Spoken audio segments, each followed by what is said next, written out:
Welcome to the Beau Show.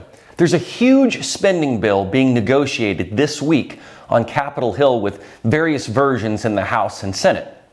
But what is perhaps most remarkable is that while Democrats control both houses and the presidency, they cannot get their own party in line to pass it. And with such a slim majority, especially in the Senate, they need every vote. And the one senator that seems to be voting his conscience is Joe Manchin of West Virginia. If you ever watched the Netflix series House of Cards, you'll remember this scene. Now I'm going to say to you what I say to every congressman that sits where you're sitting now. Vote your district, vote your conscience.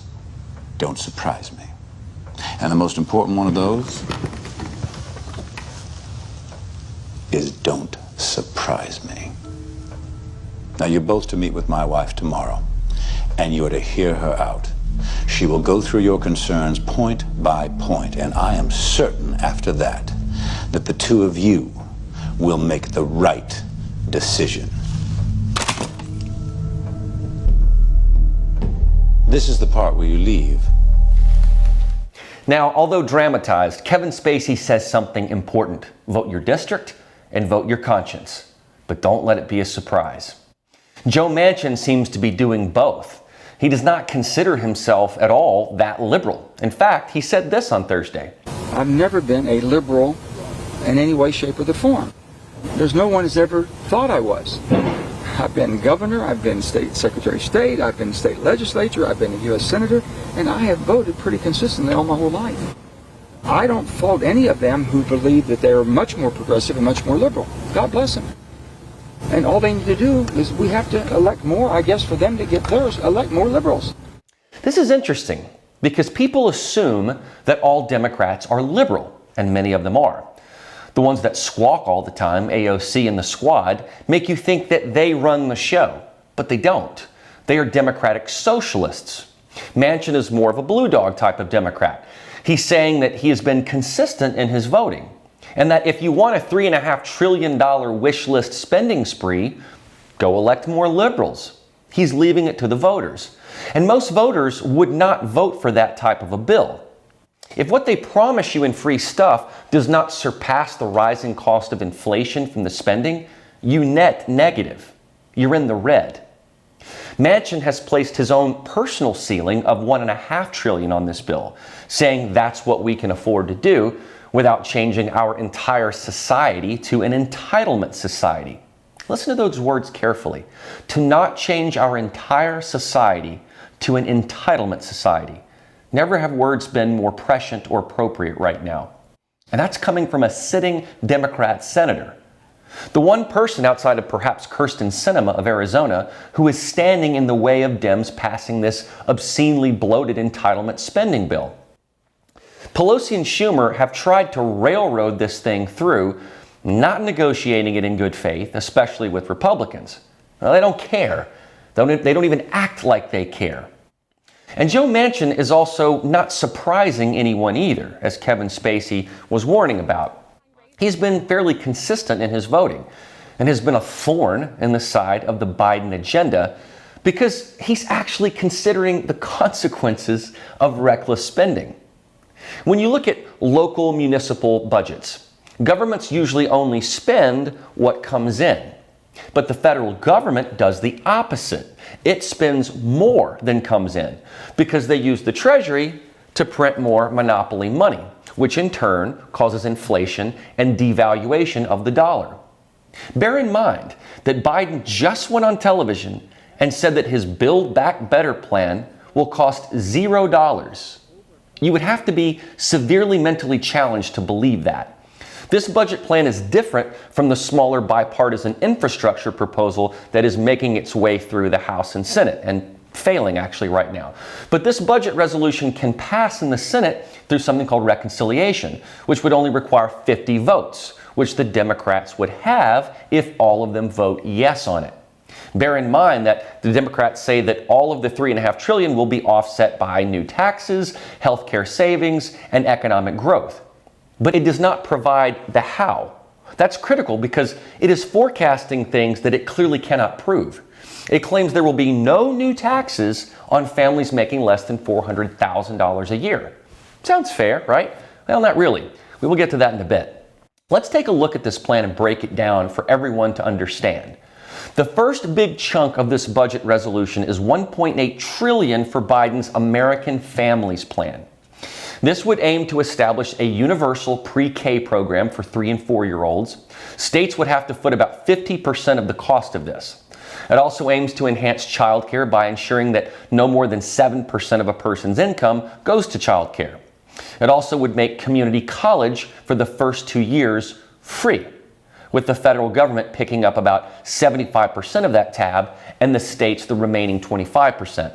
This plan also invests and incentivizes students of color, meaning any color other than white. The plan would be the first to create 12 weeks of federal paid leave or medical leave. The American Families Plan also expands the child tax credit, the earned income tax credit, and child and dependent care credit. Currently, you can get about $3,600 for a kid under 6 and $3,000 for each kid under 18. Rather than having a work requirement for this, the plan seeks to create a welfare system that creates dependency. This is where Joe Manchin comes in, who wants a work requirement as well. Okay, so this American Families Plan is the first pillar of the $3.5 trillion resolution. While I think that family is the building block for America, what I see in this resolution are incentives for people to have more kids, because the government will reward you for it. What the government considers to be a family may be nothing more than a baby factory that generates income without work. The second pillar in this massive proposal is to expand federal health care, especially Medicare, by lowering the age and expanding dental, vision, and hearing. A big part of this healthcare expansion, in addition to federalizing it, is what they call health equity. They define that as maternal, behavioral, and racial justice health measures. I don't know exactly what that entails, but we keep hearing this word equity, which is not the same as equality. Equality would mean everyone has access. Equity means we will force certain provisions that reward particular identity groups based on perhaps the color of your skin. Equity is thus the opposite of equality. The third pillar in the monster budget is climate. It has the goal of getting power sources to be 80% emissions free by 2030. Biden wants most cars to become electric. But here's the elephant in the room. Electric requires batteries, the source of which is largely lithium. Who has the most of the lithium in the world? China. And in some cases, Afghanistan, with whom China is cutting a deal. Do we really want our energy and transportation to be dependent upon China and the Taliban, just so we can feel good about ourselves? What about natural gas, hydrogen, or nuclear? I don't see anything in this plan that covers that. And here's a greater issue. Remember the ransomware attacks in the past few months? An Alabama hospital was hit by ransomware hackers, and someone died. If hackers find a way to hack into our power grid, and they will, then we are royally screwed if all of our power is based on that. Then you can't change your new virtue signaling feel-good electric car. You can't charge it. And by the way, because of supply chain issues, the cost of batteries is going to go up. So you're going to pay more for that car. I haven't even talked about inflation yet, but I'll get there. A fourth pillar of this plan is infrastructure that is not already in the current $1 trillion infrastructure bill. It creates over $2 billion for a civilian climate corps, which was the wish and brainchild of Alexandria Ocasio-Cortez. And I don't know how this plays into it, but it allows for millions of green cards for immigrant workers and families. Okay, so that's what's in this budget. And now I want to talk about inflation, because that's where this budget really falls apart. All of this stuff that they advertise you are getting for free, such as community college, tax credits, and the like, they fail if the rising cost of goods exceeds that. So right now, bacon, for instance, is at its highest price in 40 years. They'll say it's pandemic caused, but supply chain is only just a part of the problem. They don't expect these prices to actually regress at all. Here's some other things in this bill that Grabian Media founder Tom Elliott found, such as $15 million to resource centers for people who are underserved due to their sexual orientation or gender identity. The bill has other items from the progressive wish list, including free school lunches year-round for runaway and migrant children, and doubling most federal cigarette taxes, including e-cigs and vapes. That's interesting because doubling the taxes on tobacco would affect everyone, but perhaps more blue-collar folks than wealthy. That's not a tax only for the wealthy. Here's another one. $50 million to reduce human-wildlife conflicts on National Forest System land. They proposed $24 billion with a B in rent assistance to expand Section 8, which will now include what they call victims of dating violence or stalking. Finally, here's a very interesting provision that creates millions for retrofitting experts to make homes energy efficient and, quote, open source advanced management and verification software approved by the Secretary for determining and documenting the monthly and hourly weather normalized baseline energy use of a home.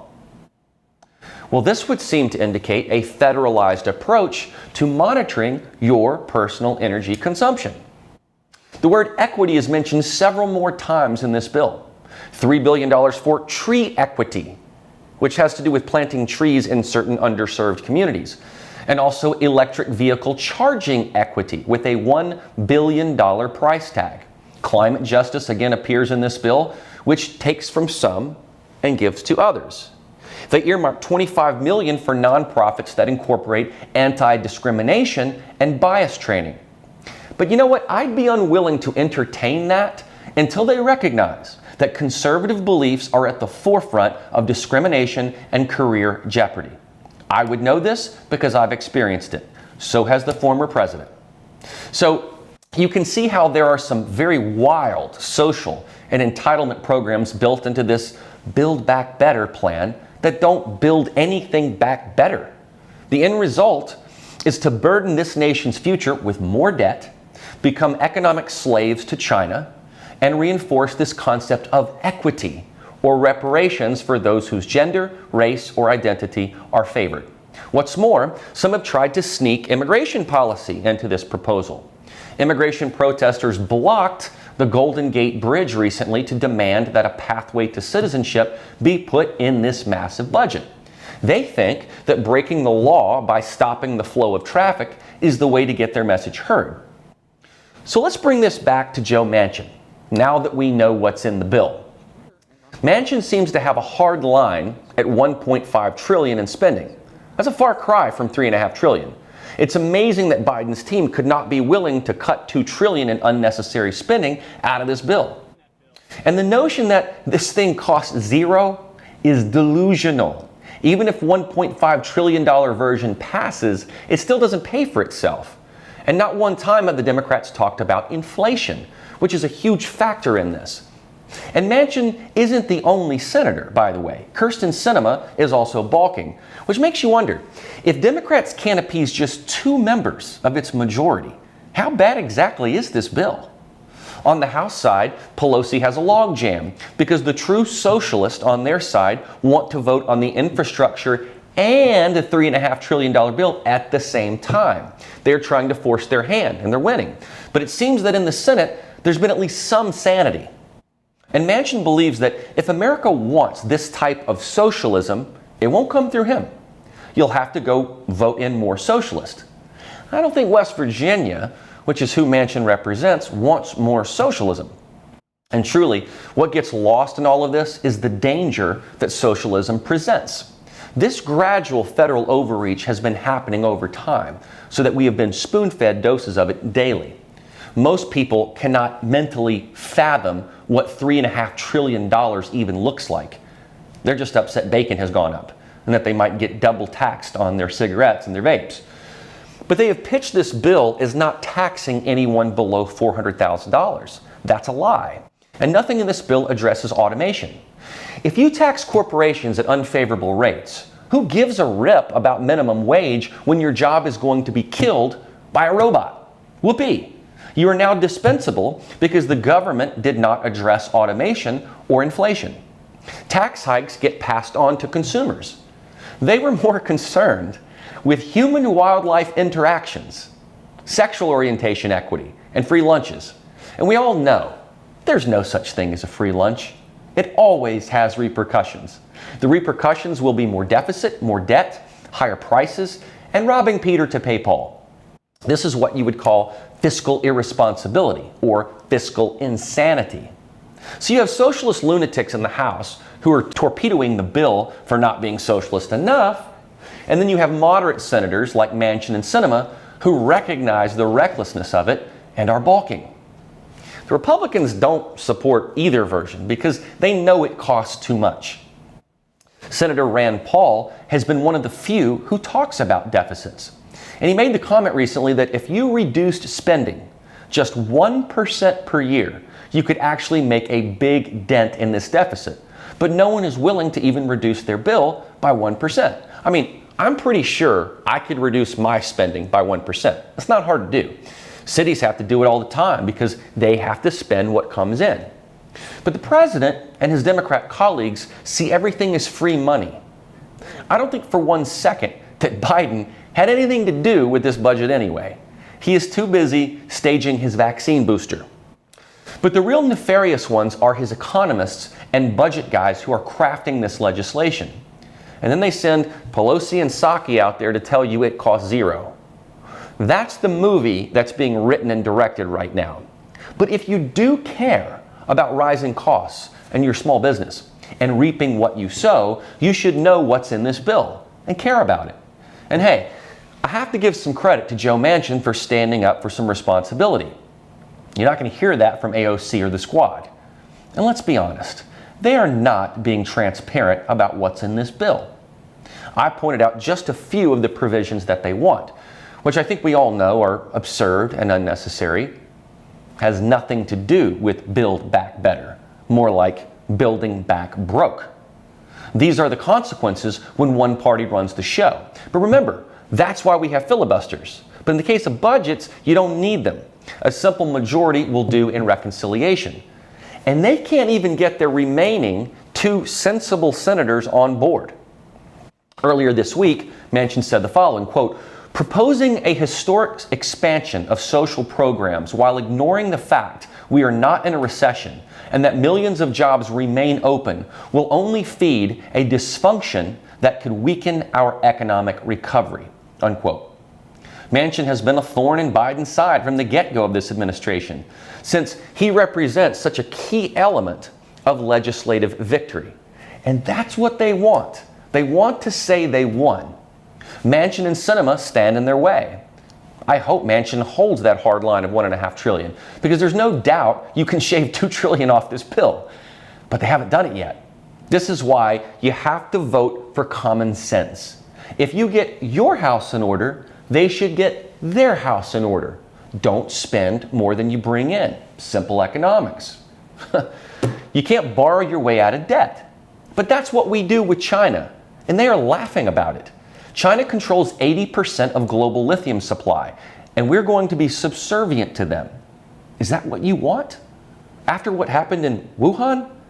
And do you want hackers to be able to hit our power grid? Where is that investment in the Build Back Better agenda? We are just scratching the surface of intellectual property theft and what hacking and ransomware can do. But they'd rather fund gender and sexual equity and climate justice. And if you don't love coal and you want to be some environmental activist, you have to see that there are other ways to be energy independent. But when the government gets involved and picks the winners and losers, it will de-incentivize those private companies that could actually develop alternative energy solutions. These are all just, frankly, practical matters. And what's more, many provisions have funds, millions that is, for things that are simply unspecified. So they want to pass a massive bill that you don't really know what's in it. While $3.5 trillion is the price tag they claim, the Nonpartisan Committee for a Responsible Federal Budget put that number at $5.5 trillion. The bill is over 2,400 pages long, and they are recklessly trying to ram it through without any compromise. Congress passed emergency aid so that we could get through the pandemic. But now they are taking that money and putting it in on steroids. As Manchin said, this bill creates an entitlement mentality versus a reward mentality. Work gives a person dignity and should be rewarded. I hope I've given you a clearer picture of what's in this bloated bill and why its agenda is anything but responsible. Thankfully, Joe Manchin has manned up to this recklessness, and I hope he sticks to his principles. I'm Beau, and that's the show.